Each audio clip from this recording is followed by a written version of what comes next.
Hello, and welcome to the 2023 Connect Home USA Virtual Summit, boosting your broadband efforts with the Broadband Equity, Access, and Deployment Program. My name is Sharita Clate with ICF, and I will be your host for today's webinar. Before we get started, I would like to review a few webinar logistics. All participants are in listen-only mode. If you have any technical questions, please submit those directly to the host using the chat box. I will work with you directly to resolve your issue.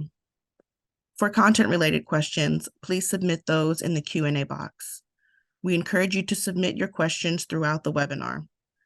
Due to limited time, we will try to answer as many questions as possible. Lastly, this webinar is being recorded and will be posted on the HUD Exchange in the coming weeks. I will now turn the presentation over to Jamie Brown. Good afternoon or good morning, Connect Home USA community. It is my honor to welcome you to day 2 of the Connect Home USA Summit. My name is Jamie Brown, and I serve as the Director for Community and Supportive Services within the Office of Public Housing Investments. So we have a real treat for you this morning or this afternoon.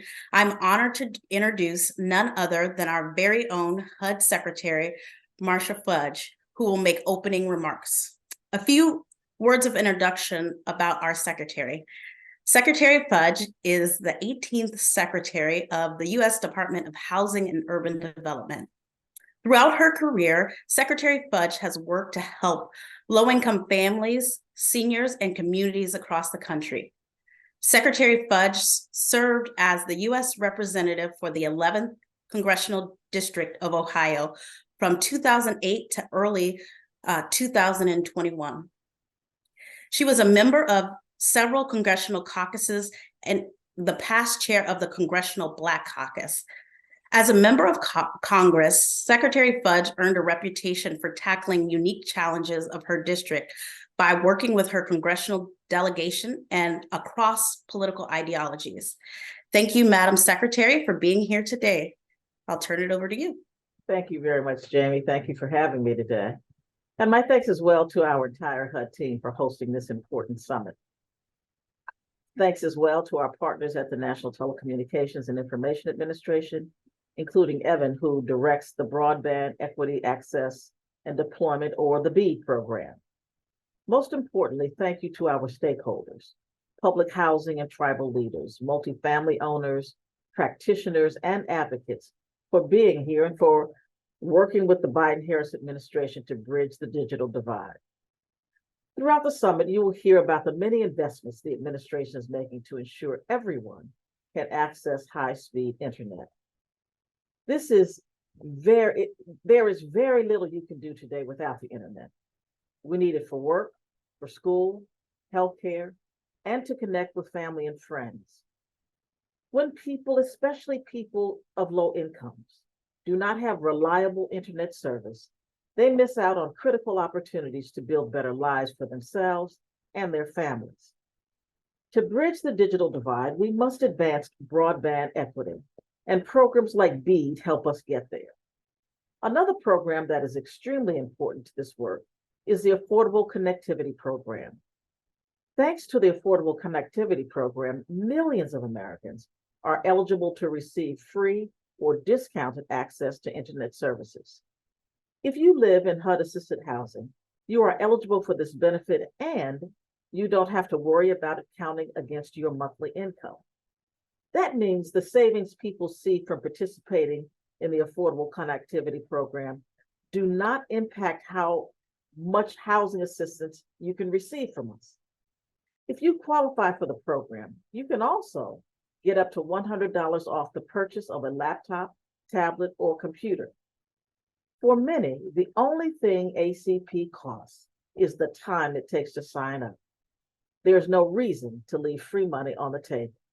So today, I am issuing a call to action, asking that you do everything you can to register our residents. Help the people we serve take advantage of this benefit. Host events, get the word out. Support navigators who help residents get signed up. If you need ideas for events or resources to get the word out, HUD has you covered. We will be dropping a link in the chat to materials you can use to get residents enrolled. We also encourage you to share information about the programs you're hosting to get people connected as a part of this year's summit. We look forward to celebrating your events and all you do to get families signed up on the Connect Home USA website. As I close, I want to thank you all again for being here, for doing this critical work, and for making people's lives better. That is why we do this work, and that is why I'm so proud to serve as secretary. Thank you for being our partner and for working with all of us at HUD.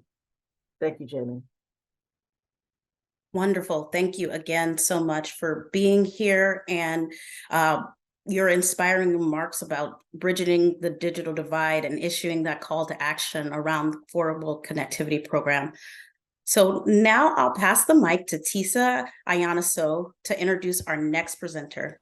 Have a wonderful summit, everyone.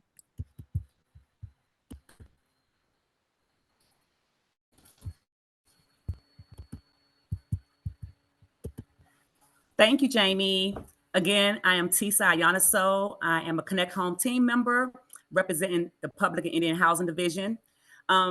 My honor today is to introduce our guest speaker, Mr. Evan Feynman. Mr. Feynman is the director of the Broadband Equity Access and Deployment Program, the primary program deploying broadband created by the bipartisan infrastructure law. He has previously served in multiple roles within government, on political campaigns, and in the private sector, most recently directing both the Virginia Broadband Effort and a state economic development agency. Evan received his bachelor's degree from UVA, his law degree from Washington and Lee, and has completed multiple public policy fellowships. He lives in Richmond, Virginia, with his wife, Annalisa, a Richmond public defender, and his two children, Bennett and Betsy. Mr. Feynman. Thank you so much. I really appreciate that introduction, and certainly to follow Secretary Fudge is an incredible honor. I really appreciate y'all inviting me here today and giving me the opportunity to tell you a bit about the BEAD program. To go really quickly, you know, I have been working on broadband issues now for about 7 years. I came to it as a result of the work that we were doing to try to support development in low-income Virginia communities. And what we found was that it was very, very, very challenging to get economic development started, to grow communities, to bring new residents in, to relocate businesses and business facilities to communities that didn't have access to reliable, affordable, high-speed internet connections. And so in dialogue with leaders throughout then the Commonwealth of Virginia, we decided that we were going to solve that problem in Virginia. And in fact, we did pretty well. There are a lot of successful state broadband programs, but you know, Virginia, we believe, will be the first large state in the union to achieve universal broadband coverage, and they should do that in the next calendar year. It's really great to see folks focused on this issue. The problem is pretty significant. We're looking at more than 8.5 million American homes and businesses that don't have access to an affordable, reliable, high-speed internet connection at all, and millions more, along with unknown community anchor institutions that are underserved, that have an inadequate connection that, you know, relative to the needs of modern internet usage. This is a really, really, really significant issue for 3 big reasons: economic, social, and you know, we believe moral and equitable. To run through those, you know, as I said, the thing that brought me into this work was the fact that it's extraordinarily challenging for a community to grow when there is not ubiquitous broadband throughout that community. And so if we are not going to leave these Americans behind, whether they live in a small rural town or in an apartment that can't get wired in the downtown of a major American city, these folks are in a very significant way left out of the opportunities presented by the modern American economy if they don't have access to the internet. It's also a major political and social demand. Good government, if it is going to be good government, must be responsive government. And so for us to meet the needs that are articulated by our citizens, we have to close the digital divide if we are able. And finally, and this is an issue that I don't think we talk about, a lens through which we don't view public policy often enough, I believe we have a moral and an equitable obligation to close the digital divide if we are able, and we'll get to the fact that we are in a moment. When you look at kids who grow up in households that don't have access to a reliable high-speed internet connection, their GPAs are lower. They're less likely to pursue post-secondary education. When they do it at a less prestigious institution, and they take on more debt. When we think about our elderly population, these folks are less able to age in place. They're more likely to go into long-term care sooner, driving up healthcare expenses both for them and their families, as well as the public, even as their quality of life in their golden years is diminished. And then finally, the availability of healthcare services in areas that don't have access to internet connectivity is already low. The inability to access telehealth, and especially telepsychiatry services, is a terrible blow to these communities, especially when we recognize that our veterans community is overrepresented from disconnected communities. And the veterans mental health crisis, we don't have to go into it now. It's extremely well documented. Even as we speak today, we will lose a few more of our veterans. And that is a problem that we could address if we could get them telehealth and telepsychiatry services. So I've laid out that we really need to close the digital divide if we are able. Can we? Yes. I want to make that very, very, very clear. There exist a lot of pessimists out in the world who are of the view that because we have failed in the past to close the digital divide, that means we cannot close the digital divide in the present day. Set aside your cynicism. This is an accomplishable goal. We can do it with the resources, the BEAD program, along with other federal efforts, the American Rescue and Recovery Act funds, state and local fiscal recovery funds, state programs, and funding coming from USDA and FCC. We will have the resources necessary to close the digital divide. And I will tell you, that is relatively unique in my career, especially in the public sector. In general, in government, you're given kind of $1,000 problem, and folks say, well, here's $400, go do your best. That is really not the situation we've got here. We do have adequate funds, along with the team, the corporate partners, and our partners in the states that are going to be necessary to make this happen. So what's the BEAD program, and how is it different from what we've done before? BEAD is a $42.5 billion Internet for All Americans program. This is a very different approach from the way the federal government has attacked this problem before. First, it's at a new agency. NTIA has had some small broadband programming before, but has never been the lead agency as it is today on broadband deployment in the United States. That helps because we're able to take a fresh look at this problem and devise an approach that does not carry with it the baggage of prior federal programs. Second, that fresh approach includes a real focus on partnerships. If there's a single word or description for this program that I want you to take away from this talk today, it is partnerships, partnerships, partnerships. First and foremost, partnerships between the federal government and state governments. We have designed this program with very, very, very broad guardrails. And between those guardrails, states are allowed to chart their own course to make sure that the implementation of this program is done in a way that makes the most sense for their state. But states and the federal government are not going it alone. One, this envisions primarily public-private partnerships as the vehicle by which we're going to get this done. So it's a partnership between government and the private sector. It's also, by rule in this program, a partnership between the state governments and local and tribal governments. Every single local government and every single tribal government has an opportunity by right to submit their own plan for scoring when the state is putting together its proposals to us for what's going to be built to close the digital divide. More importantly, the local governments as well as tribal governments will have the opportunity to comment on those plans prior to their submission to our team, and tribal governments have the opportunity to avail themselves of a formal consultation with their state government prior to submission of these plans to NTIA. We want to make sure that the partnerships that we've put together are going to get it done. Along with those partnerships, we are also building or joining, where it already exists, a movement in these states. We absolutely have to have a whole of society effort if we're going to solve this problem, especially some of the things that are coming up in the parts of this program that are coming up in the next calendar year. This is not a normal grant program, and we can't treat it like a normal grant program. In a lot of situations, you give out the grants, and if you gave them to meritorious recipients, and the grants are performed adequately, that's a successful program. In this instance, the grants are the vehicle, but they're the vehicle we're using to create a specific outcome, which is an affordable, reliable, high-speed internet connection for every single American home and business.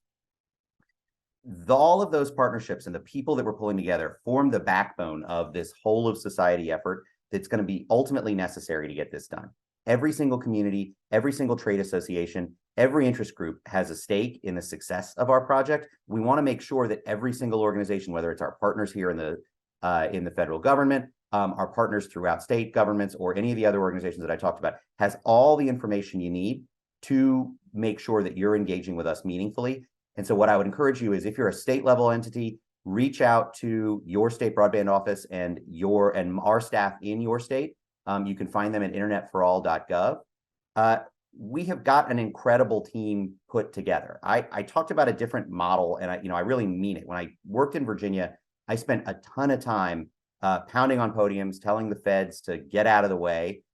Joke's on me, I'm a fed now. But the fact of the matter is that experience is lived as we've designed this program and as we're implementing it. The BEAD team is not only not in the way, we are shoulder to shoulder with our partners out in the States as they're developing this plan. If you need to get in touch with our team, please reach out to the contacts that are listed on internetforall.gov. But if any of you need to get in touch with me, please feel free to do so. I'm efeynman@ntia.gov. If you want to give me a call on my phone, that's actually a less good way to do it, but I'm at 202-209-3021. I'll say it again, 202-209-3021. We want to be available to you. We will help you solve your problems. The way this is going to work is we are going to give these grants to the states after they get us their initial proposals at the end of this calendar year. You can think of those initial proposals as the blueprints of the machine that are going to get this done. States will then have to undertake two really important steps. The first is the state challenge process. And so you need a little background on what that is and how it works. FCC, our partner agency, has developed the first ever map of every single location in the United States and whether or not it has qualifying broadband service and what the nature of that service is. That's an incredible undertaking. I don't in any way want folks to think that I'm taking shots at FCC for doing that incredibly challenging task. Their map is the best map that has ever existed of broadband connectivity in the United States. It is, however, not good enough. We have to make sure that we're not leaving anybody behind. And so every single state in the union, as well as territories, I'm sorry, I've been saying states the whole time. We serve all 56 state and U.S. territories and the District of Columbia. Every single state and territory will be conducting its own challenge process to apply its specific policy lenses to that map and update and refine that FCC map so that we can make sure that every single home and business is accurately reflected. We know who needs what. So then the states can take the second big step that they're going to take next year, which is to accept applications for sub-grants from the money that we're granting to them to build these networks and get everybody online. State broadband offices and our team are going to be making as much noise as we possibly can about this effort, and we need everybody here to lend their voices to that as well.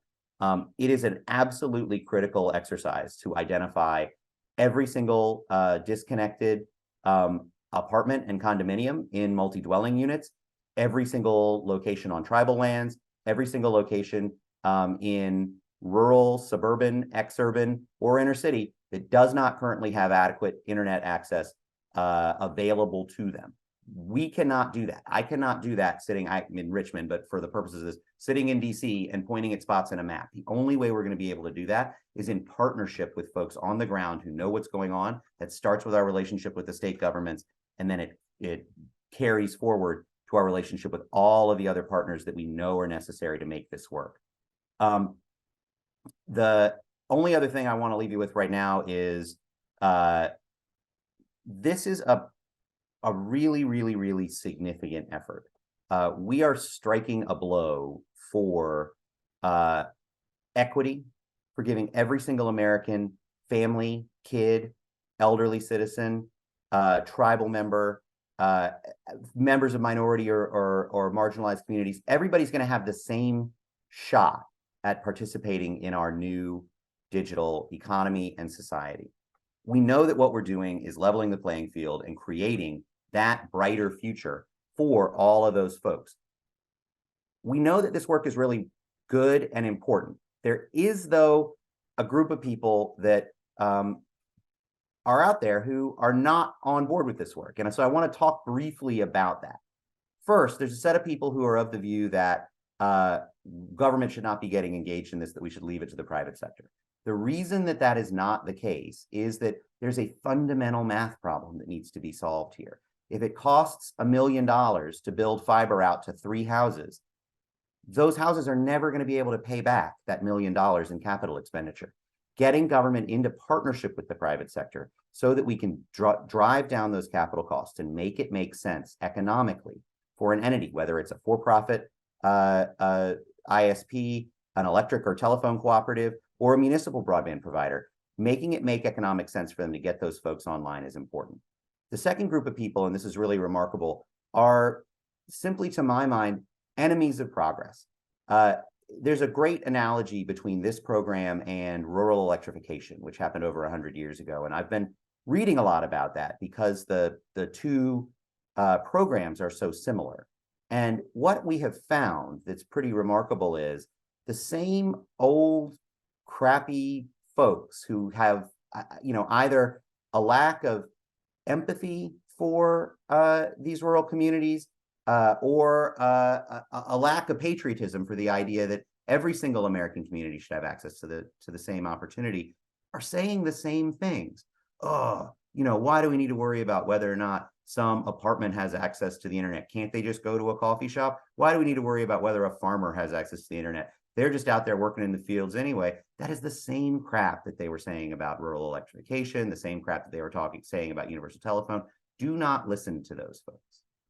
Those people are not the voices of progress. They're not folks who we should be paying attention to, who we need to be listening to as we get together and make this thing work. Are the voices who support these communities, who believe that every single American deserves the same shot at opportunity. And, I really believe very firmly that we're going to get this done. I look forward to working with everybody on the program as we are moving forward. I went pretty quickly, but I wanted to make sure that we had enough time to get to Q&A because we really, really very frequently have quite a few questions on this program. And with that, we can jump straight to questions and answers. Thank you, Mr. Feynman. We do have a question in the box already.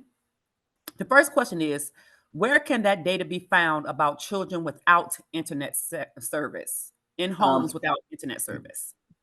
I don't have a footnote in front of me. I will absolutely get it to you. If you will email me, you got my email address in the chat there, we will shoot you that citation. It's really, really, really well supported, all of those different educational outcomes. And that's, in fact, even when you do, very good scholarship, when you back out the affluence of the parents and the quality of the K through 12 system there, what you see is that the same kids with similarly educated and affluent parents in the same school system, the ones that don't have access to an affordable, reliable, high-speed internet connection, suffer all of those different maladies. And it's really, really, really significant. We're not doing this program specifically to change and save lives, but we in fact know that we're going to change and save millions of lives. And so it's really exciting to do it. Next question. What's the most important thing HUD-assisted organizations like PHAs and tribes should do now in order to ensure that their properties are included in the state BEAD's plan? A ton of stuff. Okay, so let's talk about it.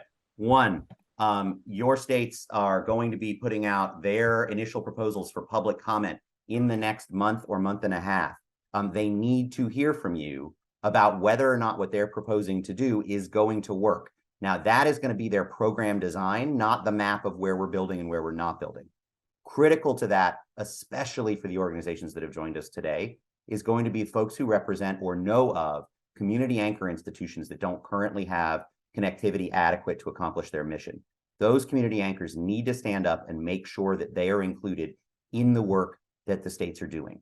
Second, I want everybody who's joined us on this call to look hard, put on your grant maker and grant recipient hats, and make sure that the approach that they are taking to subgranting these federal funds is the most cost efficient it can possibly be. An aspect of the BEAD program that we did not talk about so far is the fact that we took our $42.5 billion pot and we divided it up among the states on the basis of need. That division was necessarily a little bit inaccurate.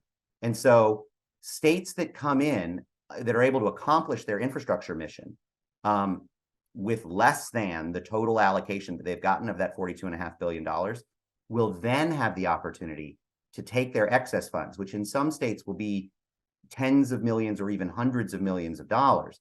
And they will be able to devote those funds to digital equity and digital opportunity initiatives. And that is a really, really, really good opportunity for direct funding support for digital literacy, digital entrepreneurship, computer education, smart city and smart tech programs for low income or members of marginalized communities.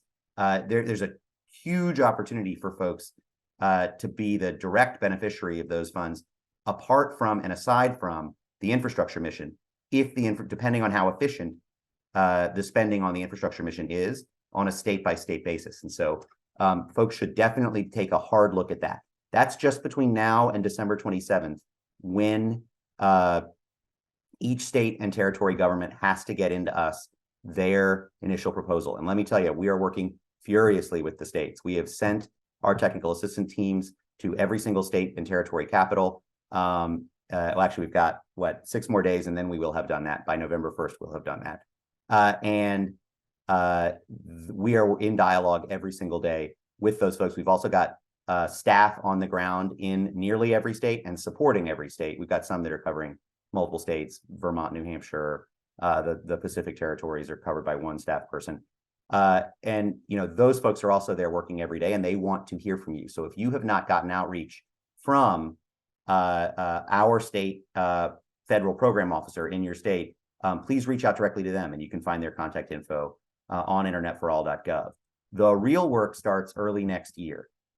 After we have approved the first half of their volume 1 of their initial proposal, which we've been describing, they then will have the opportunity after submission of the rest of their proposal, but while we're still scoring it, to conduct that state challenge process that I was talking about to update the map. This is where we need y'all's help. We are going to need folks to look at what evidence is required, and it's different in every single state, or I would just tell y'all what it is. In general, speed tests, a screenshot of an ISP's sign-up page saying they won't serve you, or even a citizen attestation saying, I'm such and such a person, I live at such and such address, and I don't have access to affordable, reliable, high-speed internet connectivity, will be sufficient to challenge whether or not the FCC map is accurately reflecting the state of coverage in your community. And in fact, states will have the opportunity not to do a home-by-home, apartment-by-apartment approach, as has to happen with the FCC map, but we'll be able to do area approaches. And what that means is, by sampling a representative group of locations in a community, in a census block, in a census tract, in a census block group, again, slightly different rules in each state, excuse me, they'll be able to push the presumption of whether or not there is coverage back onto the ISP and force them to prove what is actually true or not true about coverage in that community. Finally, if you live in or represent a community that is going to have a harder time finding that ISP partner, making it work, making the economics strong, what I'd encourage you to do is start thinking early.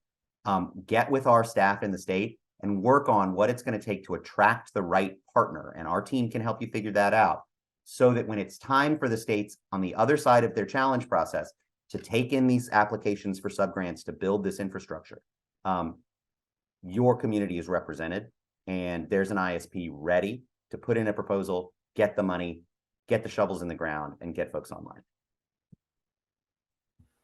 Great. You answered the question we had here about the initial proposal, so that's great. The next question, Can you talk about the required challenge process? What can be challenged and who can submit a challenge? Sure. So the challenge process is, and I apologize for some of the confusion. It's amazing how many people can look at program documents and our notice of funding opportunity and still miss something. The FCC's map can also be challenged, and they call that the challenge process. And so that drove some confusion among the various stakeholders.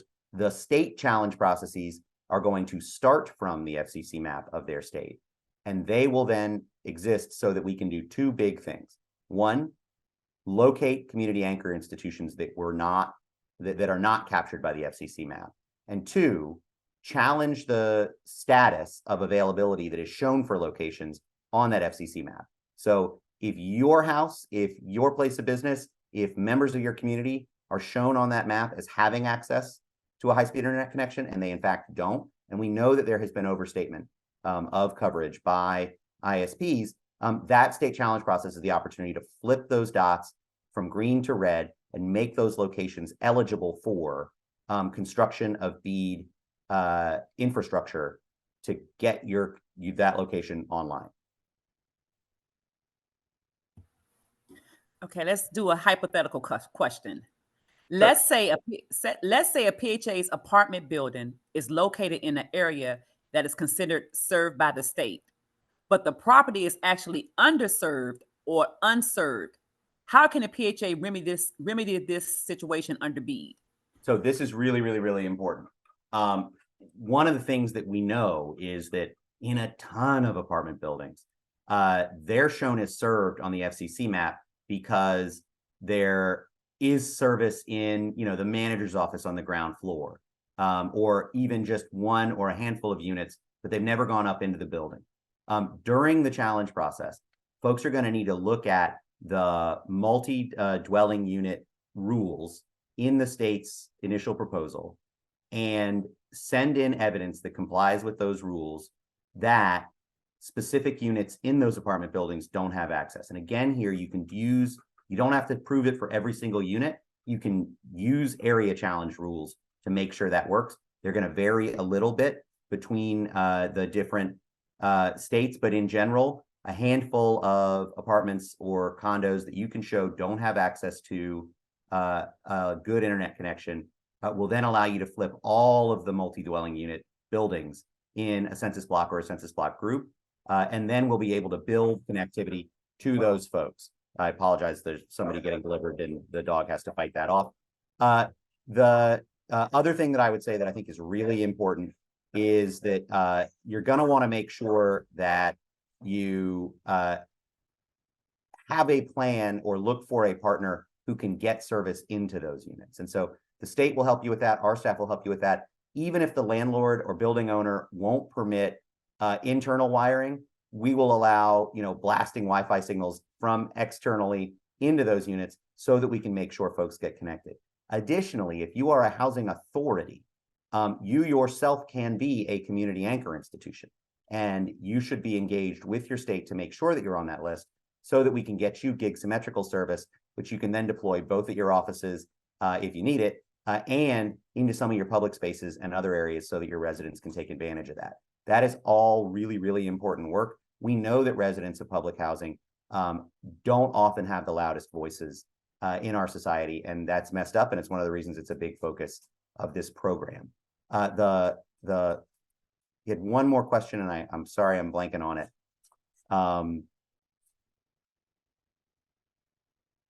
Did you ask me again what the second part of that question was? I'm gonna pull it back up for you. 1 second. I think it gave you a good scenario, right? So the question was, let's say a PHA's apartment building is located in an area that's considered served by the state, but the property is actually underserved or unserved. How can a PHA remedy this situation under BEAD? Right. So the other piece that was missing there was who's an eligible challenger. Eligible challengers for the state challenge process are any local government, any tribal government, any ISP, and any 501c3. So what we're hoping is that local governments and nonprofits, as well as tribal governments and ISPs, will work with citizens and the folks that they support to take in this information and then deliver it to the state in a fashion that, you know, is digestible by the state so that they can respond to those challenge processes. I think we have one more question in the box. If anybody else want to submit a question, now will be the time. This question says, is there a data specification for throughput and latency microsecond test solution? Yep. So the program defines unserved as anybody who's at 25 megabits per second download and 3 megabits per second upload or below. You are underserved if you are below 100 megabits per second download and 20 megabits per second upload. You're served if you're above those benchmarks. We also require that latency be no greater than 100 milliseconds across the network. And so what that basically means is that the technologies that are going to be supported by this program are fiber to the home, modern fixed wireless enterprises, and in some very remote locations, satellite service or potentially some unlicensed fixed wireless, provided it's still of a high enough quality. We got a new question. It says, I live in a rural community 9 miles outside the city limit of Jackson, Mississippi.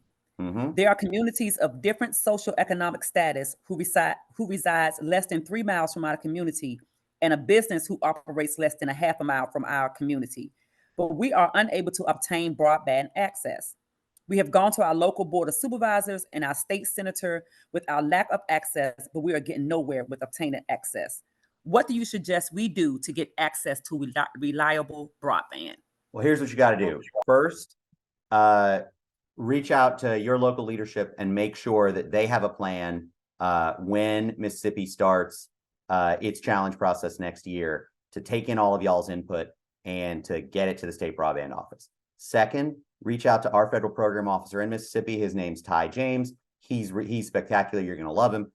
He will be excited to hear from you, and he can help you get plugged in on all of the specific events in Mississippi that are going on. And again, that person exists for y'all in every single state. So go to internetforall.gov, look up who your federal program officer is on my team. Give them a little grace. Again, we're in the crunch period right now for these initial proposals coming in. And so they're working very hard with their partners in the states to get those in a good shape. But they will get back to you and they will tell you exactly what you need to do to maximize your impact, both yourself and for your community. We take very, very, very seriously the idea that the Congress is not going to give us another $42.5 billion. And so we got to make sure everybody is on this train before it leaves the station. Mr. Feynman, the person that just submitted the question asks, how do they go about finding Ty Jones? So again, Ty James, and you go to internetforall.gov and you got the link there in the chat, and I'll follow it too, just so I can make sure I'm giving you good directions. And what will load up is a map of the United States. You go click on Mississippi, it'll kind of reload for a second, and you're going to see state broadband contacts, and you'll see Sally, who's the director for the state level, and then you'll see over on the right your NTIA contacts. So if you're an elected official, go ahead and reach out to Robert Williams, who's great. You'll like him. And if you're anybody who's not an elected official, reach out to Ty James. He's also listed there. And everybody in NTIA is, the syntax is first letter, last name at ntia.gov. That breaks down when there's a few folks with similar names, but by and large, that's how you can get any of us. Do we have any questions? Any more questions? Tisa, I do. While we're waiting, this is Dina. Let me turn on my camera. Evan, thank you so much. These are fantastic answers. Question for you about PHAs being CAIs, community anchor institutions. If I'm not mistaken, I thought that the BEAD rules made sure that PHAs are considered CAIs and that states have to say why they're not considering PHAs CAIs if they don't want to consider them, but they normally would have to. Ordinarily, yes. But because states have a lot of flexibility, I think what's going to be really important is that this is the double-edged sword. This is the strength and the weakness of this program, is that states as implementers have so much compliant leeway to make this work. You know, when you you got to err on one side or the other when you're designing these federal programs. And so, I think our predecessor programs were overly prescriptive and didn't give states the flexibility they needed to meet the problem where it was. What we have now is that really broad flexibility to allow Alaska to do the Alaska approach and Nebraska to do the Nebraska approach. The danger is this rule set. I can't say you're non-compliant if you're in Nebraska and you're approaching this the way Alaska is. What I can say is that's extraordinarily unwise, and I hope you'll take seriously when we tell you that and your stakeholder community tells you that. And so, ultimately, if somebody truly proposes something that we don't have a good faith belief will work, we can reject that. But there is a lot of opportunity for both positive and what I would call negative innovation in the implementation of this program. And so that's why we need trusted partners like our partners in housing authorities to take a look and make sure that y'all are well represented and that the program that's designed is one that's going to serve you and the needs of your residents. Great. Thank you so much. Okay, we don't have any more questions in the box at this moment. As a reminder, this session is being recorded and will be uploaded to HUD Exchange in a couple of days. So make sure you be on the lookout for that. I wanted to make sure I shared the upcoming sessions for the rest of the day, that you all don't miss those. We had a lot of exciting things that's happening, but we want to take time to thank Mr. Feynman and NTIA for everything they're doing to bridge the digital divide. It has been amazing to sit here and listen to all this today. I've learned so much listening to this session, but here's our upcoming sessions. We thank you for joining us, and we hope to talk to you all soon. Thanks, everybody. Thank you very much, guys. I really appreciate it. And Thanks, Evan. we Thanks can't so do it much, without Evan. you. Please engage. We need your help. Bye, guys. Bye-bye.